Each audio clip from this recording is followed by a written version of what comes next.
তারা যেন কলোনি হারিয়েছে, এই জায়গা থেকে তুমি শুরু করতে পারেন। ভারত কলোনি কিভাবে হারালো, বাংলাদেশকে তারা কিভাবে কলোনি ভাবতে পারে, এই দুশ্চিন্তা, এই মূর্খের চিন্তা কিভাবে আসে? ধন্যবাদ আপনাকে।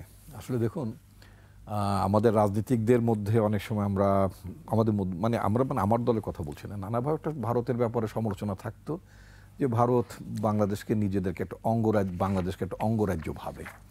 এখানকার আমাদের একটা ব্যাখ্যা হচ্ছে, দেখেন, একটা অঙ্গরাজ্য যদি থাকে তারও কিন্তু কিছু রাইটস থাকে, সে দেশের নাগরিকদের রাইটস থাকে। কেন্দ্র সরকার সেই দেশের ওই রাজ্যের নাগরিকদের বিপক্ষে অবস্থান নিতে পারে না। যেমন ধরুন, আমরা যখন মানে গঙ্গার পানির হিস্সা চাচ্ছিলাম, তখন একটা যুক্তি দাঁড়ালো যে কলকাতা মানে অর্থাৎ পশ্চিমবঙ্গ রাজি হচ্ছে না, অর্থাৎ পশ্চিমবঙ্গকে কোনোভাবেই আপনার মানে হোস্টাইল করা যাবে না। বাংলাদেশে কিন্তু তিস্তার পানি বলেন, গঙ্গা চুক্তি বলেন, নানান অনেকগুলো কিন্তু ঝুলিয়ে রাখা হলো। তার মানে একটা রাজ্য সরকারেরও একটা আপনার কিছু অধিকার থাকে। আর কলোনিটা কি থাকে জানেন? যারা এটাকে কলোনি ভাবে, যেমন আপনার ব্রিটিশ এম্পায়ারের আমলে যখন এই দেশগুলো মানে আমাদের উপমহাদেশে যখন কলোনি ছিল, তখন তাদের প্রবণতা ছিল লুট করা, এই দেশের উন্নয়ন করে না। যতটুকু উন্নয়ন করার মধ্য দিয়ে আপনার লুটপাট তন্ত্রটা বহাল থাকে সেটা করে।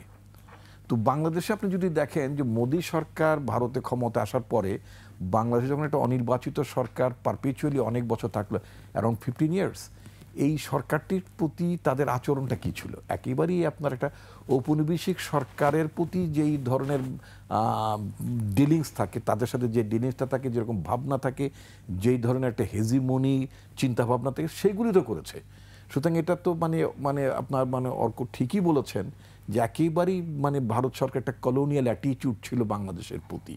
কিন্তু বাংলাদেশের জনগণ যারা মুক্তিযুদ্ধে এত ত্যাগ স্বীকার করলো, এত রক্ত দিল, একটা স্বাধীন দেশ তৈরি করলো, তাই না, তারা এইটাকে নিজেদেরকে কলোনি ভাববে তো না, এটা তো খুব ক্লিয়ার। এখন হারিয়ে কি বেদিশা হয়ে গেল নাকি? ওয়েল, আপনার একটা মানে ওই যে উনি নিজে বলেছেন, এই জন্য ওনাকে ধন্যবাদ জানাতে চাই। সেটা হচ্ছে যে আপনার এই যে এত কিছু পেয়েছে, যেটা শেখ হাসিনা নিজে বলতেন যে এত কিছু দিয়েছি, সারা জীবন ভারত মনে রাখবে।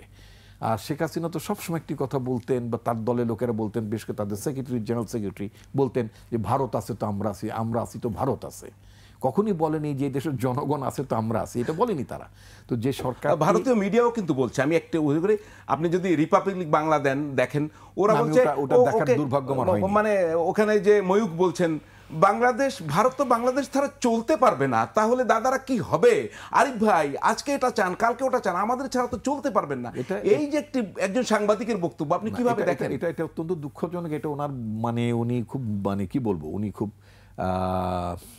আমি যেহেতু সাংবাদিকতার পরিচয় দেন, এই প্রফেশনে আমিও আছি, এই জন্য আমি অন্যভাবে আর কিছু বলতে চাচ্ছি। শুধু একটা কথা মনে করিয়ে দিতে চাই, আমেরিকার সাথে চীনের তীব্র মানে দ্বন্দ্ব আছে।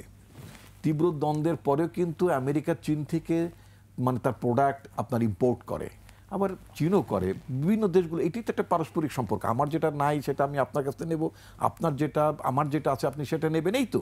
এখন কথা হচ্ছে ওদের সাথে আমি চলতে পারবো না, এটা তো ঠিক না, কথার কথা। এটা একেবারে ওনাদের ভুল ধারণা। আমি তো একটা যে বলি, বারবারই বলি যে ভারত সরকার বাংলাদেশে ভিসা বন্ধ রেখেছে, এটা আগামী 10 বছর যদি ভিসাটা বন্ধ রাখে, I will be the happiest man, honestly বলি। দরকার নেই আমাদের ভিসা ভারত যেন বন্ধ করে রাখে, এক। বিশেষ করে মেডিকেল ভিসা দেন টোটালি স্টপ রাখে, সেটা আরও ভালো হয়। হ্যাঁ, এগুলো তো কোনো সমস্যা নাই। পেঁয়াজ পাঠানোর কোনো দরকার নাই, কোনো দরকার নেই পেঁয়াজ পাঠানো, আলু পাঠানোর কোনো দরকার নাই। আমাদের যে এখন যে মৎস্য অ্যাডভাইজার, কি যেন ভদ্রমহিলার নাম, ফরিদা, আমি ওনার বক্তব্যটা খুব অ্যাপ্রিসিয়েট করি। হোয়াট এভার যাই ডিমান্ড থাকুক, কোন আমদানি দরকার পড়বে না, আমি তাই মনে করি। কম খাবে। তো আমরা এই আলোচনা কন্টিনিউ। ভারতকে ছাড়া চলবে না, এটা মিস্টার ময়ূককে আমি মনে করিয়ে দিতে চাই। 1000 বার চলবে, 1000 বছর চলবে, এটার জন্য ওনারা মাথায় রাখেন। 1000 বছর চলবে বাংলাদেশ। আর যদি তারা বন্ধুত্ব চান, তাহলে আমরা তাদের যেটা প্রয়োজন সেটা আমাদের সারপ্লাসটা আমরা তাদেরকে দেবো। অথবা সারপ্লাস না থাকলেও যদি মনে করেন এখন আমার ভারত প্রতিবেশী জনগণ বিপদে পড়েছে, আমি কি তার সহযোগিতা এগিয়ে আসবো না? অথবা আমরা বিপদে পড়েছি, আমাদের কোনো প্রোডাক্ট দরকার, একটা পণ্য দরকার, যেটা দরকার ভারতকে সেটা দেবেন। যেমন আমরা এখনও তো চাল আমদানি করছি আমরা ভারত থেকে, তো এইটা তো থাকতে হবে। যদি চাল আমদানি না করে, আমরা আলোচনা করব। এক সেকেন্ড বলে দিই, যখন যদি চাল ভারত না দেয় অথবা যদি আমাদের আমদানি কমে যায়, তাহলে আমরা জনগণকে কি বলবো জানেন? কার্ব কমিয়ে দেওয়া স্বাস্থ্যের জন্য অনেক ভালো।